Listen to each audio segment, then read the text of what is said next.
And so we took him to the vet. He's got a UTI. And so we've been treating the UTI, but it's always worse at night. Yeah. And he will be needing to go out like multiple times. And so there were a couple nights where I hardly slept. This was before the vet appointment. And yeah, and then he gets just like seniors, people, if they have a UTI, especially if they already have dementia, it'll make their dementia worse.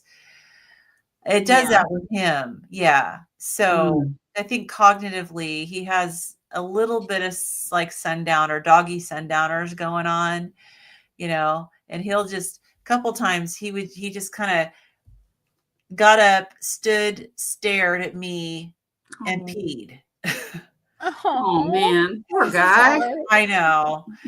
So yeah, so that's been my last week or so of just like dealing with that. But he's getting better. He's had, I think, 3 or 4 doses now of the antibiotics.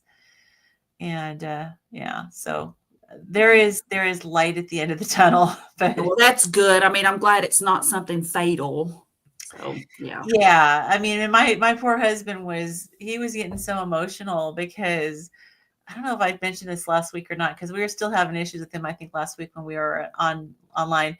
But this dog will barely tolerate you holding him like a baby. And he's okay with it, but he just doesn't like that position for very long. And there was one day where he fell asleep in my husband's arms. Oh, wow. Like that. And my husband just said, he's dying. And we was sitting there holding him and he's crying. And I'm like, oh my goodness, he's just not feeling well, and so it was a relief to find out that it was just a UTI. But, I mean, with UTIs, older dogs, it could be an indication of something worse. And we've had tons of blood work and stuff done with him. And his liver enzymes are a little elevated, and his kidney functions of like mild kidney disease. So we shall see. But yeah. So I'm doing pretty good, but can't say my brain is at full capacity. Yeah. Well, I'm doing pretty good, but my son just went into his class and he just texted me that nobody's in there. So I don't know. Oh, wow. I don't know if he didn't have class. Oh my goodness. Or what, okay. But if that's the case, I'm not going to be able to sit here in this parking lot with him in the car. How much snow have you gotten? You were telling us before we went live that you're having some snow. I wonder if they canceled it because of that. It's just starting. Okay. Evidently, my older son said we're supposed to get a lot, so I don't know if maybe they canceled and he doesn't know about it. Huh. But, I mean, well, we can get started, and if he comes and you need to. I tell you what I can do is I can just I could just like turn my camera off and then, once I got home or so, I don't know. Yeah, whatever you want. Yeah. But yeah, you guys definitely we'll make it work. Hey, Josephine. Good to have you here. Hey. Awesome. Okay, cool. Well, for those of you if you have never been here with us before, we are going through this textbook. It is a big medical textbook. It is called Ketogenic, The Science of Therapeutic Carbohydrate Restriction in Human Health. And it is not a book club where we read ahead. We read as we go and discuss as we go and hopefully learn as we go. So last week we had a lengthy discussion about living off of fat versus dietary fat. And And yes, and so Carrie, I do believe that you are right in your whole idea about how it's kind of basically saying you can get into the phase 2 of fasting, and you do need dietary fat because of the omega-3s and omega-6s, hopefully more omega-3s, but which you don't have. So I don't know, Kim, did I text both of you that well, you texted it to the group. Yeah. Okay. Yeah. I remember. Okay, I'm trying to see where I texted it, because I just asked GPT, like, what's the difference between um basically nutritionally from adipose tissue versus dietary fat. And okay, Yeah. so all right, so it says when body fat is burned during weight loss, it primarily provides energy, not nutrients. So here's how it works. So energy, so number one, energy release. Fat cells store energy as triglycerides. During weight loss, these triglycerides are broken down into fatty acids and glycerol, which are then used by the body as fuel. So it's basically like the fat is like a fuel storage. Mm-hmm. It's not a nutrient storage. This process provides energy, but not essential nutrients like vitamin, minerals, or protein. And then byproducts, as fat is metabolized, it produces carbon dioxide and water as byproducts. Carbon dioxide is exhaled, while water can be used by the body or lost as sweat and urine. And then the nutrients depend on diet. Since fat loss doesn't provide vitamins, minerals, or amino acids, a nutrient-rich diet is crucial during weight loss to support bodily functions, maintain muscle, and sustain health. So body fat stores the energy, not the essential nutrients. So dietary fat is a concentrated source of energy, provides 9 calories per gram, twice the amount of carbs. It is good for energy, but it does have essential fatty acids like omega-3s, omega-6s, which are essential because the body cannot produce them. They play key roles in brain function, cell membrane structure, inflammatory response. Also, fat-soluble vitamins. Dietary fat is necessary to the absorption of fat-soluble vitamins A, D, E, and K. Without enough fat in the diet, the body can't properly absorb these vitamins, which is vital for immune function, bone health, blood clotting, and antioxidant structure. And then fats are a component of cell structure membranes and play a role in cell signaling, helping cells communicate and respond to environmental changes. And then also hormone production. Fats are involved in producing hormones, especially steroid hormones, which are crucial for growth, metabolism, and reproductive health. So, these are all things that I knew, and my brain was just completely blanking on me last week when we were talking about it. Well, we hear so much too. I mean, there's so Yeah. much information out there, and people, because fat, of course, comes with the meat and it's something that you can eat, but then we also call what's on our bodies fat. So it's understandable that there's confusion about it. Well, and it's not clear sometimes. Yeah, and it's confusing when the book is talking about how it's talking about high fat intake, like oral intake, and then it says or high body fat, So it's it's from the fasting perspective, it's can use either of those. But from the nutrient perspective, vitamin absorption perspective, cellular function, you need the dietary fat. So I have found that I've been figuring out how much I need. So I've gone the last 2 weeks without any adding extra fat. Uh-huh. And I think I broke my stall. Oh. But I also stopped all the Zevias that I was drinking. Those are they are addictive. They were keeping me from wanting dessert, but all I wanted was more Zevias. So yeah. See, I think those things taste so nasty. It's amazing. I've never had one. They're awful. Some of them taste better than others. I actually returned them to the store. I got them. I had a coupon, so I got some. This was years ago when they first came out. And I don't know if it was just the flavor I got, but it was awful. The first time I tried it was just the regular cola flavor. Uh-huh. And I'm like, ugh. Yeah. So I kind of found flavor, and I don't like a lot of the flavors, but I did find a couple flavors that I like the root beer and the cream soda that I did like, but I liked it too much. And it's, it all goes back to what we know about stevia too. Stevia can be a problem. So yeah, this right here this is what I drink. The Kroger, most of the time, is the Kroger brand seltzer. Okay. That's what I drink. Yeah. And then sometimes I'll pour it in a glass and put some element or some kind of electrolytes. I mean, here's how out of it I am, though. I heard that there's some kind of a thing. I need to watch Dr. Berry's video, or maybe y'all can enlighten me, because there was some kind of a thing saying that Element had sugar in it. Yeah, maltodextrin. maltodextrin. In fact, but while I was waiting to start, I was actually watching Dr. Berry's video from 5 days ago. I hadn't gotten into it a ton, where he interviewed a guy that's part of Element. Did you watch that, Kim? No. Yeah, so I'm anxious to see, to watch the rest of it, because he interviews a friend of his who actually is part of the company of Element. Oh yeah. Yeah, so he's addressing that, but yeah, I mean, I don't use it all the time. Minimal.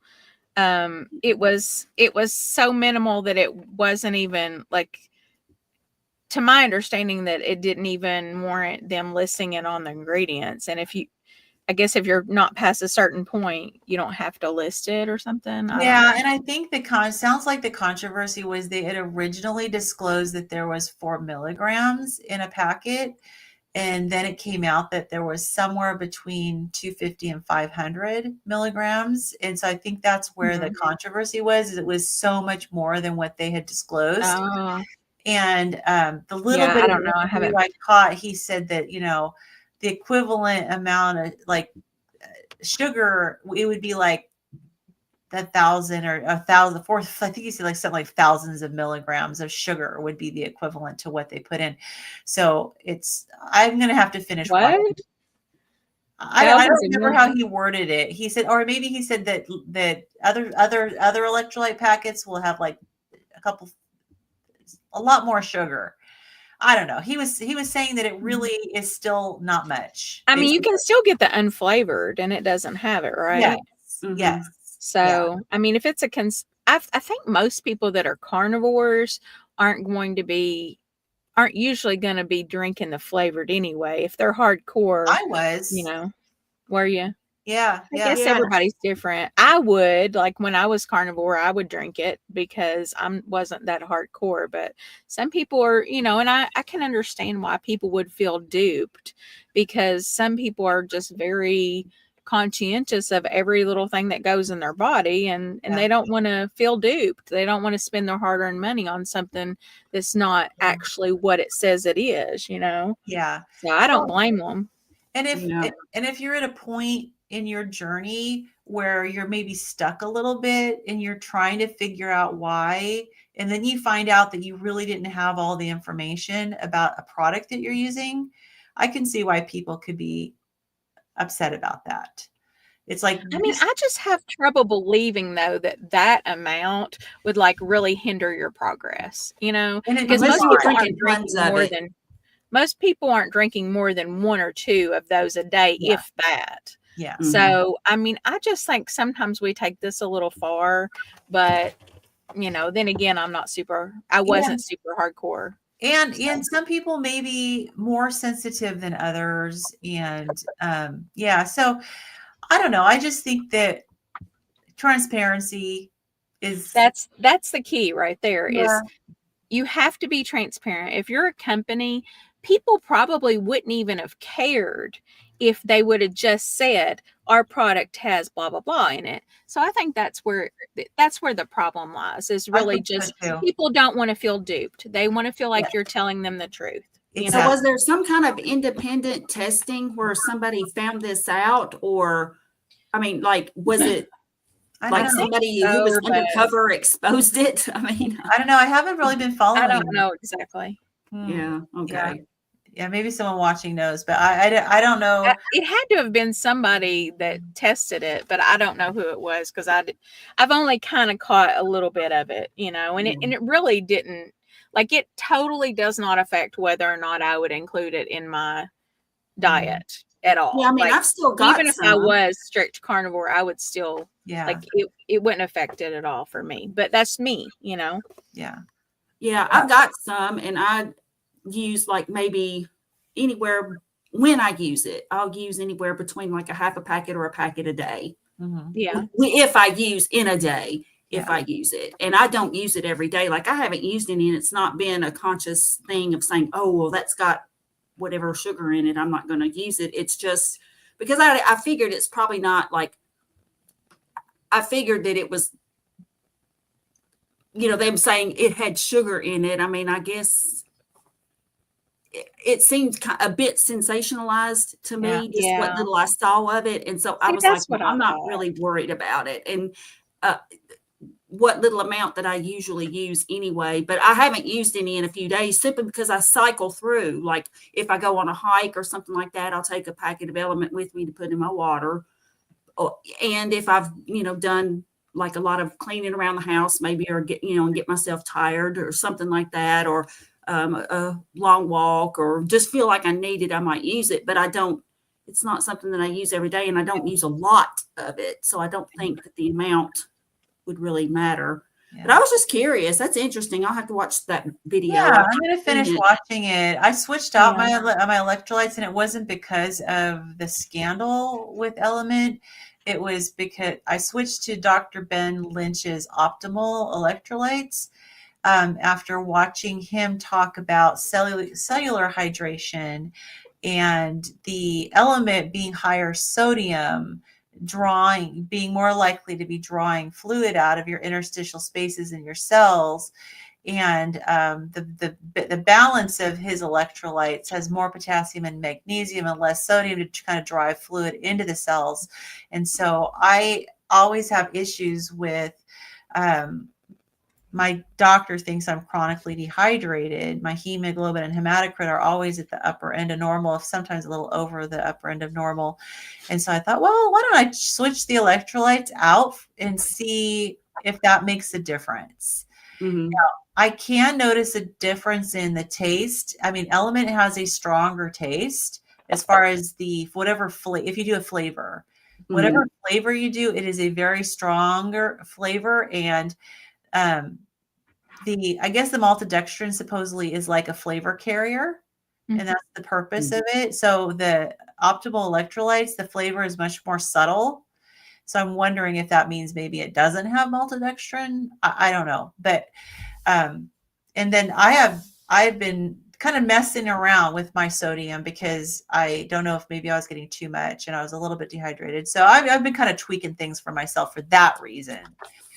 And I'm noticing though seem to be doing better without. And I think it is easier to get dehydrated on carnivore. You have to be careful, because since you're not getting water in all of the extra stuff that you're eating, like, most people would be in their diet, you have to just kind of tweak things a little. Yeah. But after a while, I feel like you kind of get it down, and I don't feel like I ever really got it down very much for myself, but it may be, I mean, I just watching that video with Dr. Lynch was like, okay, maybe it's because I'm more, he said maybe cellular dehydrated because, I always think that there's a balancing act, right? You don't want to become volume depleted, vascularly dehydrated, right? But you don't want to be cellular dehydrated either. It's just a matter of where's your fluid in your body. So like, how do you find that balance between making sure your cells are hydrated and you're not volume depleted?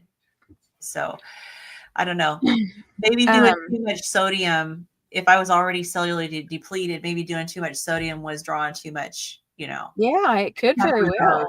Yeah, maybe didn't have enough of a reserve to handle the sodium. I would think it could very well. I don't know. I was going to say something else and I've totally forgotten what it was. So, but Evan's back in the car. His class is not, they're not having their class. Not having class. Okay. All right. No, I don't know if maybe we missed a message. He checked his email and didn't see anything, but there was only like one other person in the class. Yeah. They were confused too. So.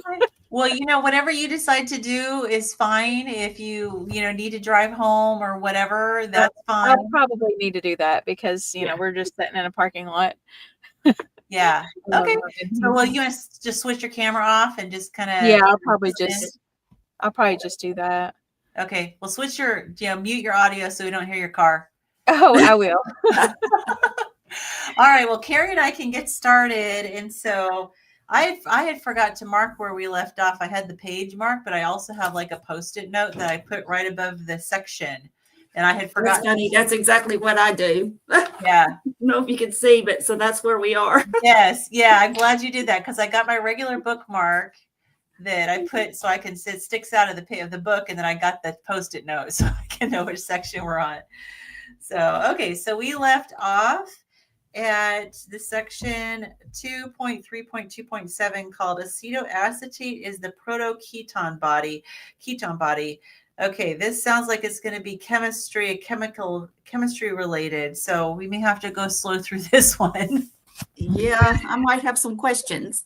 Yeah, so Kim, pay attention. Whenever you get home, maybe you can chime in. I'm trying to see if I have a diagram. Does figure 2.4 in this section? Yes, it is. Okay, so I'm going to pull up the 2.4 diagram. This is what we're looking at in the book. And hopefully as we read that maybe this will make sense. I don't know. Hopefully it will. Okay, so I'll go ahead and start, I guess. Okay. And then I have to remember what BOHB stands for. It's beta hydroxybutyrate. That's right, beta hydroxybutyrate. Okay. Although we use beta hydroxybutyrate for measurement, acetoacetate, or ACAC, is the central ketone body. It is the parent because both acetone and beta hydroxybutylate are derived from it. It is also the form that is used for energy and for synthesis of lipids, so fat and cholesterol. Beta hydroxybutyrate has to be reverted to acetoacetate before it can be used for anything. An overview of these pathways is given in figure 2.4, and then they give you a reference for further details. So it basically says the BOHB is the beta hydroxybutyrate. It goes to acetoacetate, which turns to acetone, and then it feeds into a cycle, I guess. And okay, so I don't know. This is pretty complicated. I don't think I want to spend like a zillion hours on trying to figure that out. Okay, so acetone is generated spontaneously through decarboxylation. Since the generation of acetone requires no energy, acetoacetate may be considered unstable. This instability has been proposed as a functional reason why acetoacetate largely gets converted to beta hydroxybutylate in the keto adapted. Okay, so that's why there was the up arrow and the down arrow between those two in the diagram. Mm-hmm. They kind of go back and forth because the acetoacetate is unstable. It could easily convert back. So, okay. And then there's the cycles, like with de novo lipogenesis, and then the cholesterol synthesis, and so it goes back. And so I think that's what contributes to it, because you see the orange colored arrows. Yeah, I'll put that back up. So it's going back and forth. So I think that's what it's saying. Yeah. So so it's unstable. So it kind of sounds like it wants to return to that original form. So it gets largely converted back to beta hydroxybutylate in the keto adapted to keep it from degrading. In other words, beta hydroxybutylate is seen by some as a storage or reserve form of ketone body, keeping it for use as required. Biochemically, the ratio of acetoacetate to beta hydroxybutylate is driven by redox potential. And it says see NAD redox state below. We haven't gotten to that yet. In support of the idea that beta hydroxybutylate is primarily a storage mechanism, studies examining high levels of ketosis show that over time, serum acetoacetate rises, but quickly plateaus at about 1.2 millimoles, whereas beta hydroxybutylate continues to rise, passing 4. And so that's what we test when we test, right? Let me just kind of go back and make sure I'm up to speed on this. So when we're actually testing for ketosis, we're looking at the serum beta hydroxybutylate, correct? Mm-hmm. Okay. So this is why this is important. And then the acetoacetate is what's measured in the urine. Oh, wait a minute. No, it says in support of the idea that beta hydroxybutyrate is primarily a storage mechanism, studies examining high levels of ketosis show that over time serum acetoacetate rises. So it's the not serum. clear as much. Yeah. But in the previous section, the second paragraph, it says we typically use beta hydroxybutyrate concentrations to confirm ketosis, and that it's currently the most accurate to measure, although breath acetone measuring technology is rapidly improving. And then acetoacetate can be measured in urine, but this method has a couple problems. So can be affected by urinary dilution. So I guess it's just saying then that you measure the beta hydroxybutyrate, and then the serum acetone, or the acetone, not the regular acetone, the acetoacetone, I guess is what that is, rises but quickly plateaus, so you can't depend on it in the serum. Yeah, and it also is unstable and wants to convert back to beta hydroxybutyrate, which is why the previous paragraph said many keto-adapted individuals may be negative for acetoacetate in the urine, despite having measurable ketosis as defined by serum beta hydroxybutyrate. Okay, I just wanted to make sure I understood the significance of this. Okay, so whereas the beta hydroxybutyrate continues to rise, passing 4 millimoles in children fed ketogenic diets and over 5 millimoles in the ketosis of fasting.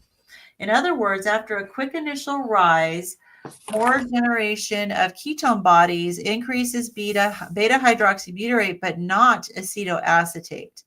Moreover, beta hydroxybutyrate has no other metabolic fate but to be returned to acetoacetate. So it's kind of a back and forth thing with those two. So there would seem to be no other benefit to its generation. So acetone has historically been considered an accidental waste product because it is produced spontaneously from acetoacetate and because it is so small in quantity. However, history warns us against making this assumption. Many substances that were once thought to be waste products, including the other ketone bodies, were later discovered to have functions. At least two proposed acetone functions called the judgment into question. First, as previously stated, animal models have shown that acetone can be a significant substrate for gluconeogenesis. Based on these experiments, it is estimated that up to 59% of all acetone produced could be used for this purpose, accounting for up to 11% of gluconeogenic needs. Second, it may play a critical role in pH and fuel regulation because metabolic routes for acetone have been described. It cannot further be regarded as a waste product of metabolism. And you know what? You still hear that a lot. Yeah. I hear that. Yeah, we do hear that all the time, that acetone is just a waste product. So it does have a function. And so I guess if, like I have in the past had that acetone smell to my breath. And so I guess if you get to that point, then you must really have a lot of it. And so in that case, your body is eliminating it. Like you might have more than what you need. More than what you need, more than what metabolically your need is. So, hey, Nicole. Hey, Nicole. Good to have you here. She says, holy biochemistry. Right. Yes. Yeah. And Amy's here. Yes. Amy. Oh, you're not super late. We were just shooting the breeze for a little while. And for those of you who came, Kim, her son's class was canceled, so she's driving home. So she's got her mic and her camera off, but she is here and listening in. Yeah, it is snowing in her neck of the woods, and they are expecting to get, I don't know what a lot means up there. Yeah, but hopefully she's not shaking her head at us. So, okay, I can read one more section, then I'll hand it over to you. Okay, so section 2.3.2.8 is the section title says, in humans, the use of ketone bodies for peripheral energy proportionally decreases the more they are available. Okay, So acetoacetate can be used to generate energy in many tissues, including skeletal muscle. However, from a functional perspective, the primary use of ketone bodies is to provide fuel for the brain in the presence of low glucose availability. As a result, it would be counterproductive for tissues that can use fat to make liberal use of ketone bodies, and we should not be surprised to see sparing effects. Indeed, the metabolic clearance rate, or MCR, of ketone bodies, or the rate at which they are used by muscle tissue, decreases as concentration increases in humans. This reduction appears to be exponential, dropping very quickly as ketonemia approaches 1 to 2 millimoles per liter. So that's ketones in the blood. This is consistent with an adaptation effect where higher concentrations of ketone bodies signal their preservation for the brain. That's amazing. That's almost the opposite of the homeostasis that we've learned so much about in a lot of the other books that we've read. It's like the body wants to maintain a homeostasis in so many areas, but this area, it seems very different, that the higher your ketone bodies get, the more it wants to preserve them for the brain. It doesn't want to bring them down into back them down into a level of homeostasis. Well, and I have heard Dr. Berry and others say that the brain actually prefers ketones. Yes. Which kind of goes against the whole, which we knew that carbohydrates aren't essential. But at the same time, that's what we're told, that you have to have carbohydrates to get the glucose for the brain. But in fact, the brain uses glucose in a lot of it, but it also favors ketones. Yeah. And so it makes sense then, like when they talk about like people with Alzheimer's and different, other cognitive issues, that using like either a ketogenic diet and using like stuff like MCT oil and stuff like that gives the brain more fuel, and they actually notice improvement. Like Amy Berger, which I just love her, and she's one of the first people that I discovered, and she actually has a book called The Alzheimer's Antidote, which talks about that. And that book came out a long time ago. I mean, probably like 8 or 9 years ago. I mean, that book's been out for a good while. Yeah, type exactly. Type 3 diabetes. Yeah. Mm-hmm. Feeding the brain more than it needs. And so I think a lot of people are learning that, more and more about the brain and what it really requires. I mean, people just presume because of the whole glucose and then trying to maintain this, especially the people who are diabetic, because they're eating all these carbs. And so then, of course, if your sugar drops because you're taking insulin and stuff, well, of course, you have to get your sugar level back up. But they're conflating that with what your body really needs, I think. Yeah. And the brain seems just to be sometimes some of the functioning is just different than other parts of the body. So Kim, there is that blood-brain. Take the snow for you. Yeah, there is that blood-brain barrier too. And so it's very, the brain is picky about, or the brain is sensitive to, I guess you could say maybe, or the body is aware of what the brain needs. And it's so aware of that there's that blood-brain barrier where you really, I mean, it filters out like what can go in there and what can't. Yeah. So Amy says, don't they even call them essential carbs? That's not a real thing. Right. Your body makes essential carbs on its own. Exactly. There are no essential carbs that you need from your diet. Whatever you need, your body can make. So there are other essential nutrients, but none of them are from things you can't find in other animal products. So yeah, there is no essential carb that you need to consume in your diet. So, okay, interesting. Okay. Yeah, so that was an interesting adaptation for the brain, that the more ketone bodies you get, the more it hangs on to, preserves those for the brain. So in the experiments of exercise, let's see, in the experiments of exercise did appear, this is a weirdly worded sentence, so sorry if I stumble over this.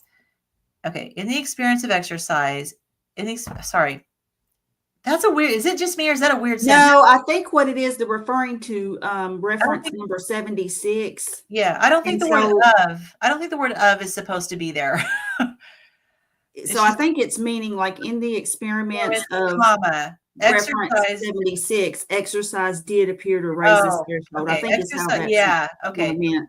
So in the experiments of whatever number 76 references, Yeah. exercise did appear to raise this threshold by approximately 0.5 millimole per liter, suggesting that in the context of exercise, muscles will use more ketone bodies if available, but only to a point. The pattern of sparing still applies. This response may be unique to humans or more acute in humans than in other animals. Aerobic exercise acutely lowered by acetoacetate and beta hydroxybutyrate in a study of 36-hour fasted rats, which then rose again after the exercise. This would imply use by muscle tissue followed by accumulation, as the decrease in production lags slightly behind the decrease in demand. In a human study with keto-adapted athletes, however, aerobic exercise did not lower acetoacetate and instead acutely increased beta hydroxybutyrate. This implies that ketogenesis increased by more than what was used, and that, as in the at-rest case, acetoacetate concentrations plateau with any excess being converted to beta hydroxybutyrate. Interestingly, in these keto-adapted athletes, both the baseline concentration and the concentration at which acetoacetate stabilizes as beta hydroxybutyrate rises were much lower than in the previous studies of fasted adults and children on ketogenic diets. Anecdotally, keto-adapted athletes have a lower baseline ketonemia than those who use ketogenic diets for weight loss or epilepsy. This could be explained simply by fat excess levels. Those losing weight will have more fat available from adipose tissue than lean athletes, whereas those on medical ketogenic diets for epilepsy eat high levels of fat, specifically to raise ketonemia to therapeutic levels. It would also reflect a position on the MCR curve as described above. That is, a combination of lower circulating fat due to lower fat mass and increased exercise may simply reduce skeletal muscle ketone sparing above the MCR threshold. In support of this, it should be noted that when fat intake is sufficiently high, even lean individuals can have higher ketonemia, as evidenced by the ketogenic macronutrient ratios used for therapeutic ketosis in epilepsy. What appears to stay in common is the acetoacetate to beta hydroxybutyrate ratio. Okay, that's a lot. That is a lot. Yes. So he says your liver and kidneys convert amino acids into glucose to fuel cells, brain, etc. Mhm. Yeah. So you don't have to eat glucose because your body can make it. Yes, exactly. Your body will make what it needs. Yes. So, okay. So, I mean, I don't know how much we need to fully understand this, but it basically, I don't know, what are you understanding about what it's saying about the athletes? Okay, let's see. Let's look at this. Okay, they have a lower baseline ketonemia than those who use ketogenic diets. So in other words, I think it's saying that for one thing, it was talking about the weight again, like if you were losing weight versus, where did that part go?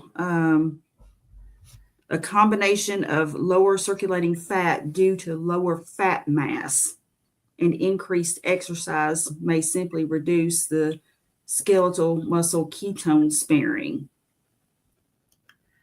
So, okay, so they may not preserve as much of the ketones for the brain when they're when they're the athletes. Does that sound right?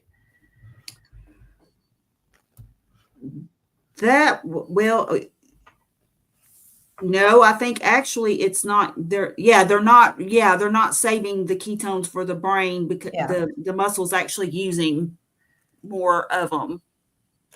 So they're not saving as many for the brain as you normally would.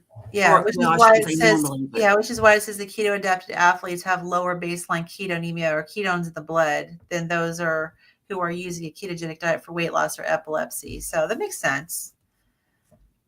So yeah, so then they did, and it said so. What does appear to stay in common is the acetoacetate beta hydroxybutyrate ratio.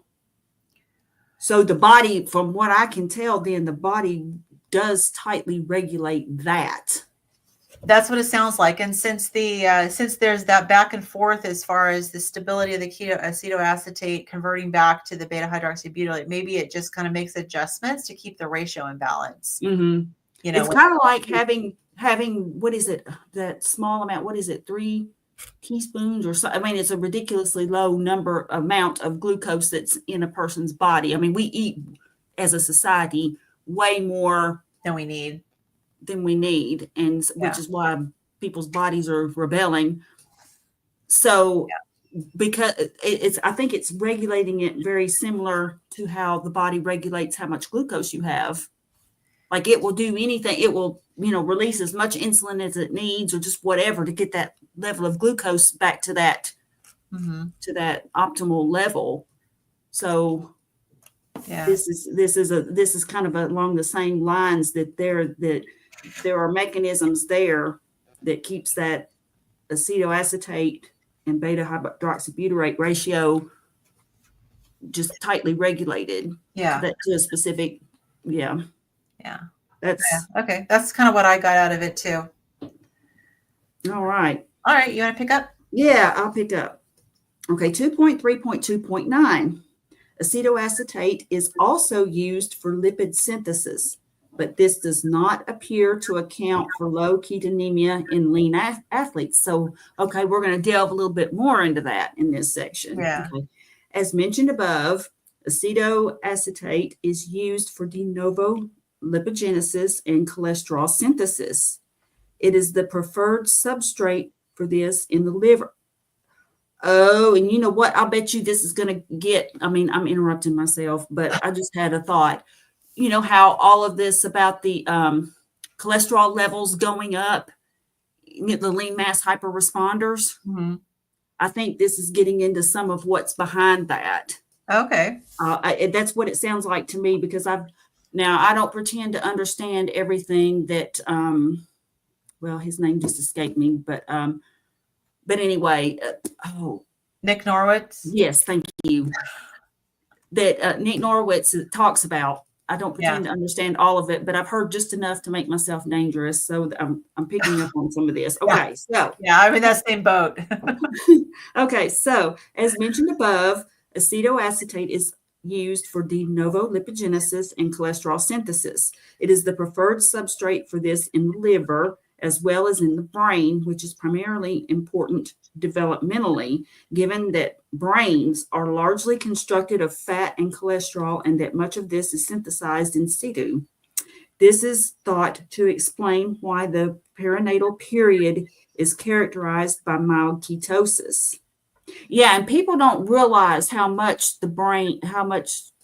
like developing, like people when you just don't get a proper nutrition anyway, but then the meats and the fats that that are building blocks, and it's scary to think how many people think they're being healthy by, limiting that stuff, especially while they're pregnant. And they have to take all these vitamins, which I'm not saying don't take prenatal vitamins by any means, but I am, because you need all the vitamins you can get. But at the same time, it's no wonder they need all the vitamins because they're not getting it from the from the meat. They're not getting everything. Yeah. Well, and the problem is that even though, yes, they're taking the vitamins, they're not taking it in a very good bioavailable form. That's true too.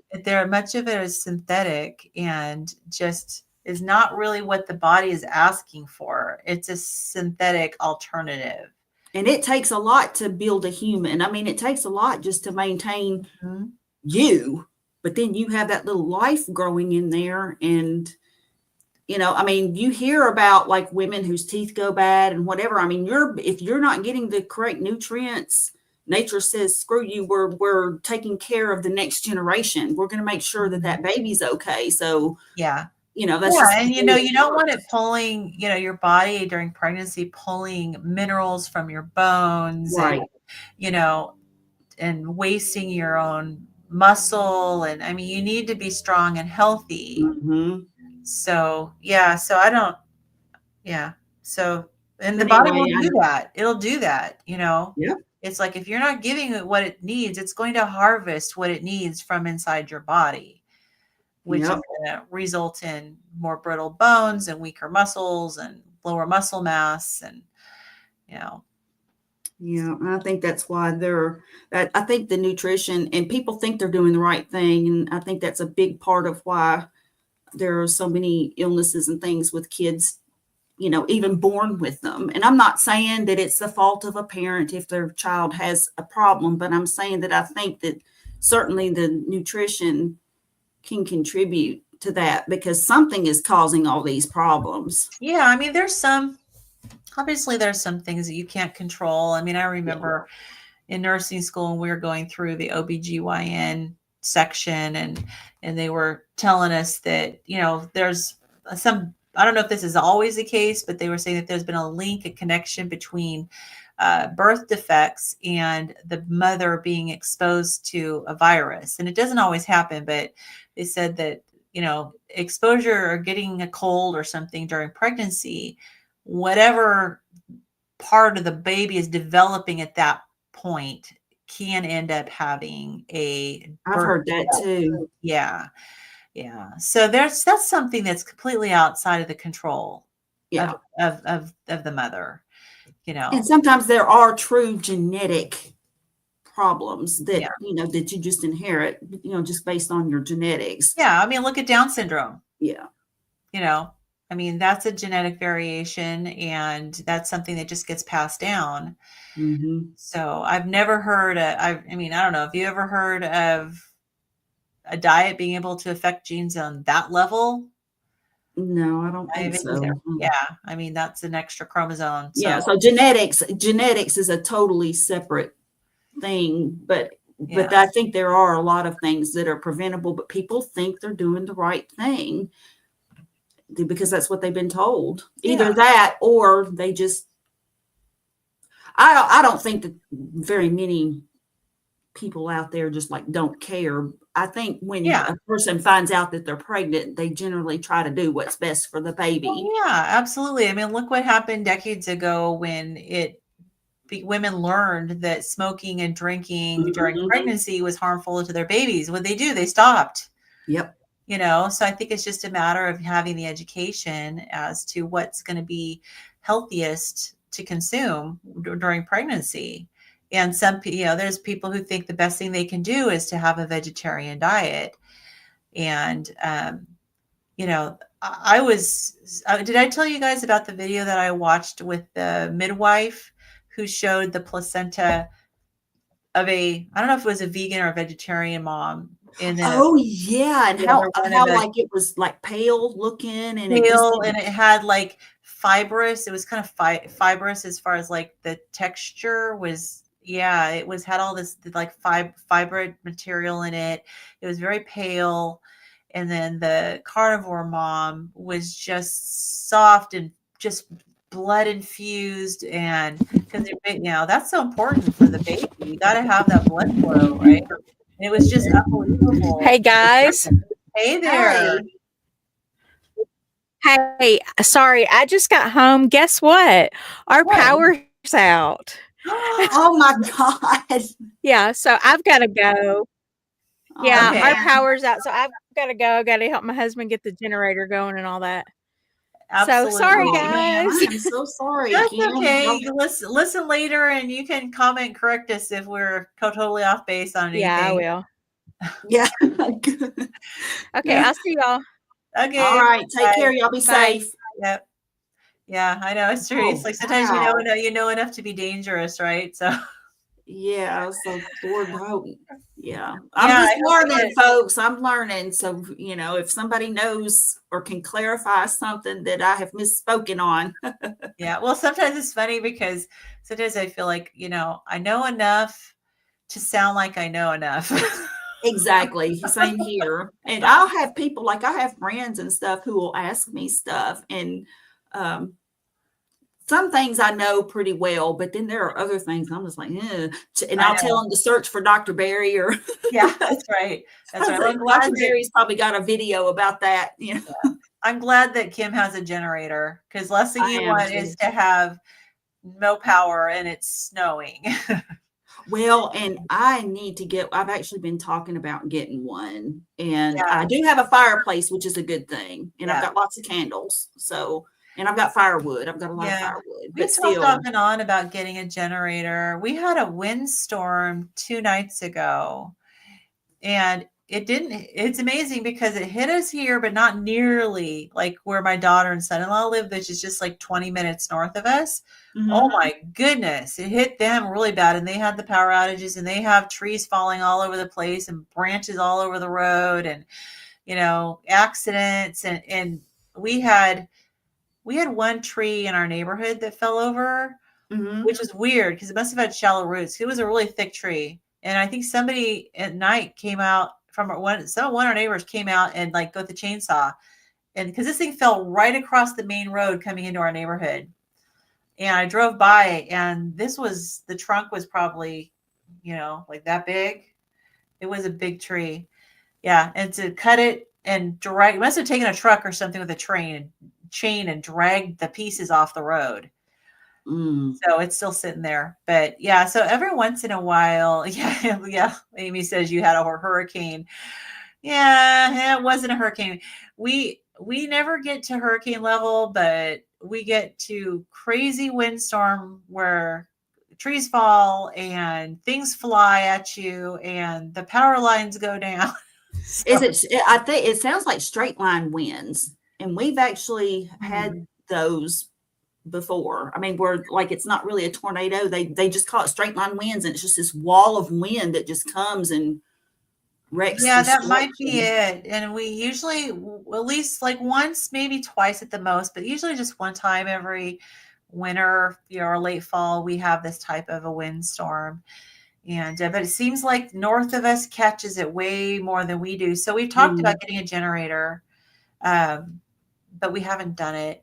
You know, we'll probably regret it if we end up needing it. We've, you know, Well, and then there's one, what is it? Four Patriots is the company, and they actually, and I haven't priced them though, so I don't know. I have bought the cell phone things that they have. It says it like you can put it out in the sun and it charges it if yeah, you have to. And I got those for my kids and several friends and stuff for Christmas a couple years ago, and I got a couple for myself because we do have the tornadoes and stuff that'll come through, or we'll just have storms that and you need your cell phone. And I don't have a vehicle yeah, anymore that I can like my Xterra, you could actually just plug a cell phone charger in, and even if the car wasn't running, it would charge it. Well, my Rogue doesn't do that. And a mm, lot of the newer cars don't do it. They'll charge it while it's running, but if the vehicle is off, it won't charge. yeah. So I made sure but I've gotten those, but that same company makes generators, and they have a Oh, okay. solar panel that unfolds, and you Yeah, can charge it that way, or you can plug it in and charge it yeah. electrically, I think. I got one of those big block charging stations that Uh, you can plug pretty much anything into it. We keep it charged in case of that. And I do have a solar thing you can fold out that you can, plug into it and get, kind of charge it. But, I'm in Washington, it's overcast. So it's not like we got a bunch of full sun. We have sun every day, some sun, but Oh, so Amy says that a hurricane that hit the East Coast, first time since 15 years. Oh, interesting. So the power banks you gave to charge them and use them over a few months so the batteries don't die for good. Yeah, we keep them charged. Yeah. So, but originally I got it because I had sleep apnea and I was using a CPAP machine, and I needed to have it. And we couldn't have the power going out. And so that's the original reason why we bought it, was so that in case we had a power outage that lasted all night, I can plug my CPAP machine into it. But I don't have sleep apnea anymore. So that's no longer a need. Yeah. So, all right. Okay. All right. Okay. So, yeah. Okay. So, all right. So the umbilical cord carries high concentrations of ketones, and breast milk is rich in medium chain triglycerides, which infants use to generate ketone bodies. Moreover, the extensive adipose tissue of human babies compared to other animals is used to support the energy and growth of our brains. And now I have heard that, like, whenever you've, like the fact that we've, well, anyway, that babies are naturally in ketosis. I've heard, Dr. Berry and Dr. Chafee talk about that. Okay. Yeah. It well, is I know if you don't want a skinny baby. Right. Yeah. Right. You know and what? That's part of, and that our heads, because of the fact that we had bigger brains and stuff like that, that was why most animals, when they're born, or mammals, I should say, mammals, when they're born, they're not that, their bodies aren't that big. They don't have that much fat on them. Yeah. But people, humans, Homo sapiens sapien, I always hear Dr. Berry saying that. Homo sapiens sapien, they have lots of fat on them. Okay. It is estimated that up to 75% of cholesterol synthesis can come from acetoacetate, and up to half of other newly synthesized lipids. Synthesizing lipids from acetoacetate, which itself is derived from lipids, may seem futile, but it is important to note that so-called futile cycles are not truly futile. That's a tongue twister, okay, but provide leverage for regulation.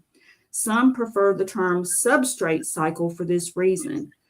When such substrate cycles are in place, small changes in enzymatic rates can produce very large changes in the net flux of a substrate. As a result, substrate cycles provide mechanical advantage. Fatty acids can also stimulate VLDL cholesterol production, which helps transport triglycerides from the liver to the periphery. Triglycerides transported by VLDL can be an important source of energy in lean individuals with low carbohydrate intake. So this is starting to get, I think, into some of that factors into the lean mass hyperresponders. Is what it sounds like. Maybe, yeah. Sounds like it might be. Yeah, it sounds very familiar, but it could be wrong. Okay, so acetoacetate, because acetoacetate contributes significantly to cholesterol synthesis, one might speculate that reduced ketonemia in ketogenic athletes is the result of increased demand for cholesterol synthesis, which would deplete the source of beta-hydroxybutyrate. This, however, does not appear to be the case. Fasting increases LDL cholesterol while lowering cholesterol synthesis. Adding protein to the fasted condition without also adding a lot of fat, as in a lower fat ketogenic diet commonly used in athletes or those who do not require high ketonemia for medical reasons, would presumably have the same result. If cholesterol synthesis is reduced in these circumstances, the decrease in beta-hydroxybutyrate cannot be due to competition for acetoacetate in cholesterol synthesis. Fasting not only reduces cholesterol synthesis, but also inhibits PCSK9. And that's a familiar term for people. And I don't remember what it is. Yeah, it's those PCSK9 inhibitors that lower cholesterol. It's those shots that so like if a person is taking a statin and their cholesterol isn't low enough, then they want to give them those PCSK9 inhibitors, which actually disrupt that whole pathway. Yeah, you're right. There's a class of drugs that lower cholesterol by blocking the PCSK9, a protein in the liver that destroys receptors that remove excess cholesterol from the body. So think about what damage that's doing to you. Yeah. You might get lower cholesterol, but you get a whole lot of other problems too. Yep. So there's two, the FDA has approved two of these. The brand names are Praluent and Repatha. And Repatha. Yes. Yes. I had a friend that I was trying to talk out of taking them. His doctor was telling him that he needed them, and I was begging him, don't do it. Interesting. This was a few years ago, and I've lost touch with him, actually. Yeah. Not for that reason. It was just, we just lost touch. But it was when they first came out, and I was just like, and of course, I was big into Dr. Malcolm Kendrick. You know, he's the one who has the book, The Clot Thickens, and you know, he's one of what they call the cholesterol denier. But anyway, he has some interesting, his website is great, but his books are good too, great too. And he was like warning against those PCSK9 inhibitors because the damage that they cause is just because it disrupts that whole pathway, and it just causes a lot of other problems. But anyway, okay. Well, you know, it's interesting because so the PCSK9, and I'm forgetting, I know we did read about this a little bit, but this is something that the body produces. And it basically, it sounds like it's something that makes us retain our cholesterol. And so the medication is blocking it from doing that so that the cholesterol lowers. Right. So it's like that, but by disrupting that, it disrupts other things. Because But it's like if we're producing the PCSK9 ourselves, which keeps us hanging on to cholesterol, it seems like our body wants to hang on to cholesterol. Right. Yeah. And so the medication, because of the doctors being fed these studies and this information about lowering cholesterol, their whole thing is, well, we got to do whatever to lower the cholesterol. I wonder how many of them kind of think about but the body's trying to retain cholesterol. You know, I don't think they think about it, and not because they don't care, but because I think a lot of people presume that because these drugs are allowed that they're safe. Somehow people, you know, and they come in with studies. You know, the drug reps and stuff come in with studies, and I don't know honestly how much the drug rep really understands about the studies either. They're salespeople. And I don't know if they really get down in the weeds with the studies either. I mean, I think it's kind of like being a Mary Kay salesperson. You're not going to ask how it, you know, what I'm saying. You're not going to know, like, has this been tested and does it cause rashes? And you know what I'm saying? Right. You're not going to know a bunch of in-depth stuff about it. You're just selling it. So they're just going to talk about what it does. Yeah. And assume that it's safe or it wouldn't have been approved. Mm-hmm. Yeah. Yeah. So this is interesting. Okay, so I'm tying some stuff together here. I still got some loose ends, but I'm tying some together. Okay, so fasting not only reduces cholesterol synthesis, but also inhibits PCSK9, increasing LDL receptors and uptake. Because LDL concentrations rise despite these two reducing factors of lower synthesis and higher uptake, high LDL cholesterol appears to be a result of recycling, an idea supported by concurrently high HDL concentrations. So this is it. This is the lean mass hyperresponder right here. The high LDL, the high LDL, but higher HDL too. Yeah.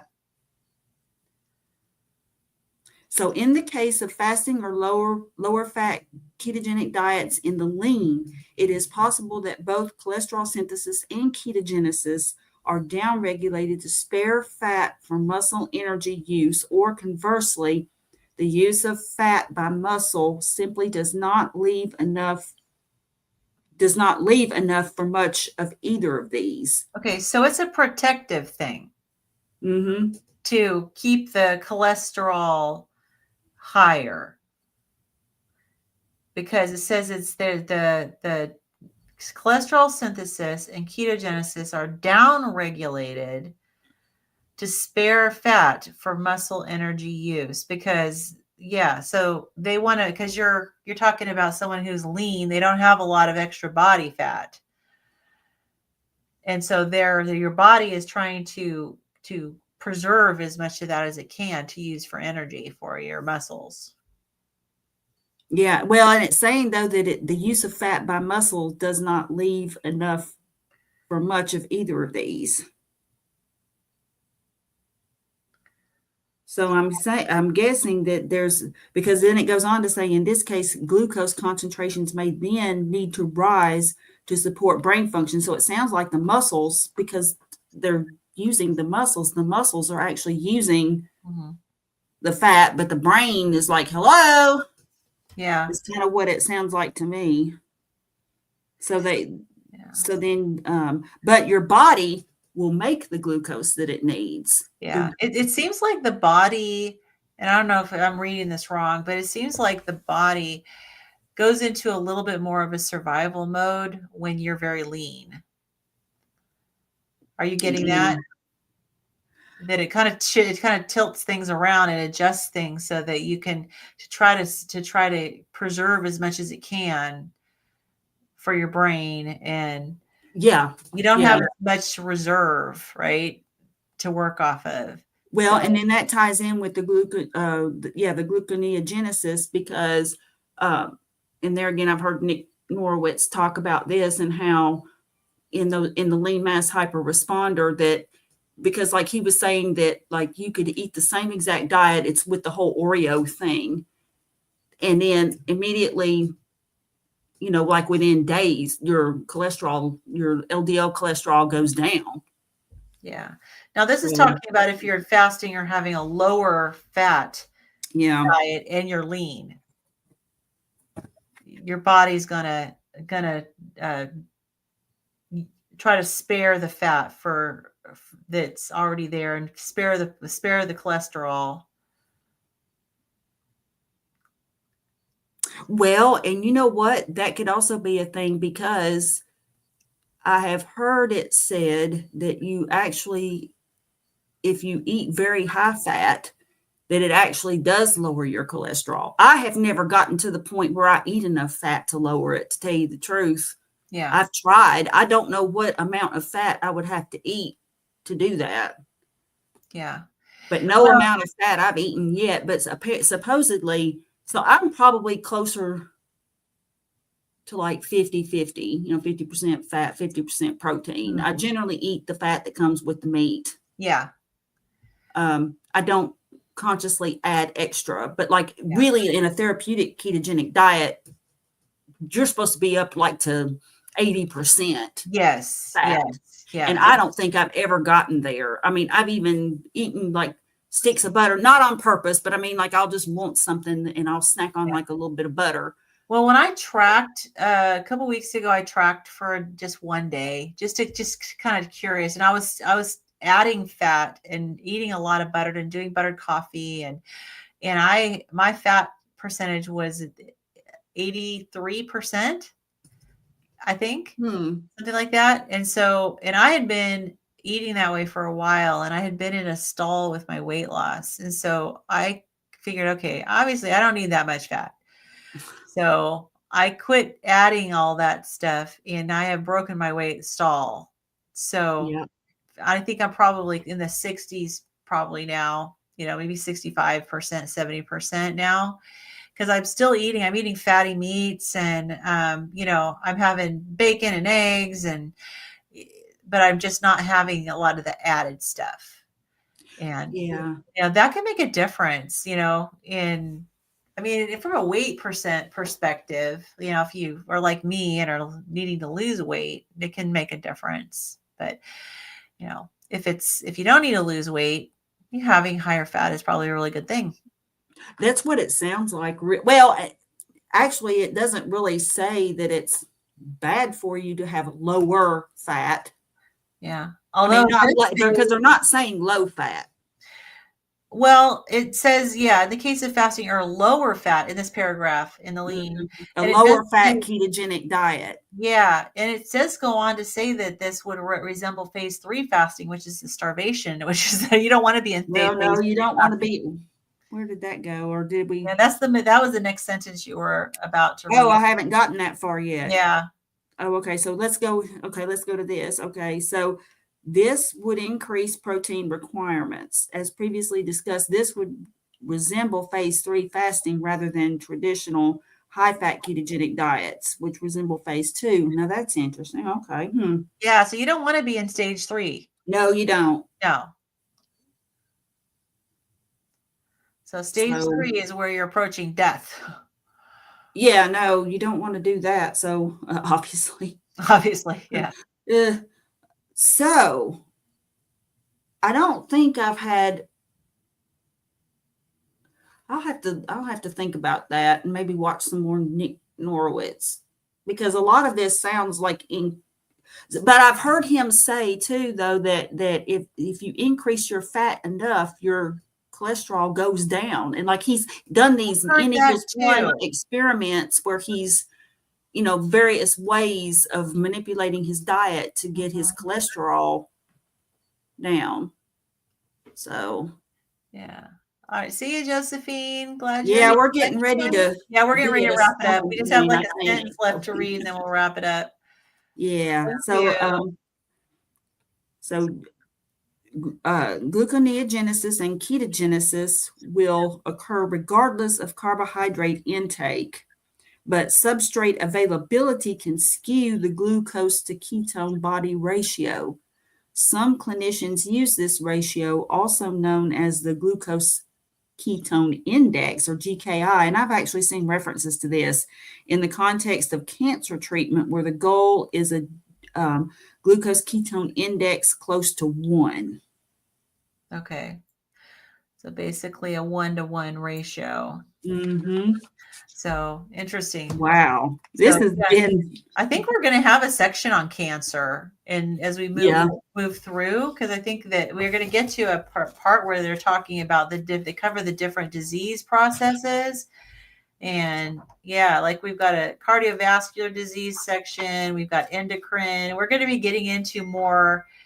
When do we get to the Alzheimer's? And the reason I asked that question is because, of course, I just love Amy Berger, and she wrote that section. And she said that she would come on and talk to us about it. I think that if you can connect with her and she picks a date, that we should just do that section that date. And I think that when we do that, we should read ahead. Yeah. And read ahead of time, and then be prepared to discuss it with her and have questions for her and have it be a different format. That's a good idea. Yeah. Like what are the, how often are we? Or we could go ahead and do that section like we normally do, reading it as we go and talk about it, but then have her come back on with questions, because our, people watching might have some questions. And so if they had questions, and then likewise, if we had questions too, then we could just compile that and then get her to come back on and go through it with us. Maybe. So we can skip forward to that section for 2 weeks, one where we read, and then the second week would be when she comes on. So I think that would be fine. It would be, I love the fact that we may have an opportunity to have one of the authors come and join us. That would be fantastic. That would be fantastic. Yeah. And, so, I mean, if you want to reach out to her. I'll do that. And of course, I'm sure it's probably going to be sometime in the beginning of next year, which would be fine. Yeah, but, that's fine. As long as we have a date set, then we can plan accordingly. And we can skip forward to that. And then we can just come back and pick up where we left off. But I need to leave a comment for her anyway, that I'm waiting for the vitamin J video. It is just, you can still find it on her blog. Okay. It's Keto Without the Crazy, Amy Berger. Okay. And she is amazing. She has a YouTube channel. Yeah. And I've been anxiously awaiting, because she told me that she was wanting to do a video on it. So I hope, I need to check again, but as of the last time I checked, which was, I don't know, a week or so ago, I hadn't seen one. Yeah. But well, this chapter 2 is, has more of the biochemistry. We're going to be talking about the gut. Let's see. Bacterial synthesis in the gut is one section. Recommendations for dietary, plant versus animal nutrition. So there's going to be that stuff. But then starting in chapter 3 is when we dive into the different systems. So chapter 3 goes over the endocrine system. And it looks like Rob Sewis writes the beginning of chapter 3 on the liver. We need to get him. Yeah, that'd be awesome. So, yeah. So no, it's going to be interesting, very interesting. And we're going to be talking about metabolic syndrome in the next section, the next chapter, insulin resistance, insulin resistance, all sorts of stuff. So circadian rhythms and sleep. Actually, my sleep has started getting better, which I'm glad about. I'm not sure that I've done anything much differently than I had been doing before. And I think part of it was just my body was so accustomed to listening for the cat. Yeah. And getting up in the night that had not learned how to completely relax to sleep. And it seems like my sleep is getting better. So it's still not great, but it's a whole lot better than it was. So there is some improvement. So in the next chapter, there are a ton of diagrams, graphics, charts. I'm going to have to get working on getting all of these put into a PowerPoint presentation. Next chapter, we're going to go through polycystic ovarian syndrome and infertility. Oh, yeah. Menstrual regularity. And I had PCOS in my 20s. At least that's what they told me I had. So next it's going to be an interesting chapter. So this right here I'm enjoying too. I mean, just what we're on is neat because I'm pretty sure all that ties in with the reasoning behind the lean mass hyperresponder. And I just need to figure out maybe I do need to just get fat from the butcher. And just there was a guy who Dave Mack interviewed whose diet was 95% fat, and he was doing it for mental health. So he basically eats almost nothing but fat. He does eat a little bit of protein, but it's a huge percentage of his diet is fat. Yeah. And I can't remember now. He's got a term for his diet, and or his version of this extreme fat diet, but maybe that's what he does is he just gets fat from the butcher and he just eats that mostly. And then his fat is amazing for the hormones, your whole endocrine system. It's really supportive for your endocrine system and for balancing hormones. So it'll be interesting to cover the next chapter. It looks like it's a long chapter. It goes into detail on it. I mean, the endocrine system is your whole body. Yeah. It talks about your thyroid, your adrenals. And I mean, I'm really anxious to see the adrenal section because everyone talks about cortisol. Yep. And so I'm really curious to see what it has to say about that. So lots of interesting things to come. Oh yeah. So, for sure. Yes. So we're going to be reading through this book for the next 10 years as we've discussed. Yep. Which is fine with me. Yeah, it's very interesting. It's quite educational and helps us know enough to be dangerous. Yep. So, all right, good. Well, thank you everybody for coming. We appreciate it. And visit Carrie's channel at My Metamorphosis, and I'm at Midlife Carnivore. Kim is at Carnivore Nurse Kim. And a reminder, we are not going to have book club next week because it's Thanksgiving. And we haven't had book club. We're taking a break for the holidays. Not book club, this keto study club. We're not having this one because it's Thanksgiving. Yes. So we're skipping next Thursday because so happy Thanksgiving, everybody. And if any of you here are in the Healing Humanity Life membership site, in a little over an hour, we are having a Zoom call, and I'm leading it because Carrie and Adam are in Australia. And I saw that. Yeah, they sent me a video message, which I'm going to be sharing in the Zoom call for everybody. So, so show up and we will have hopefully a nice time, a good time spending about an hour together. And so. All right. Well, that sounds cool. All righty. Well, be there, be square. Yeah, that's right. Be there, be square. All righty. See you guys.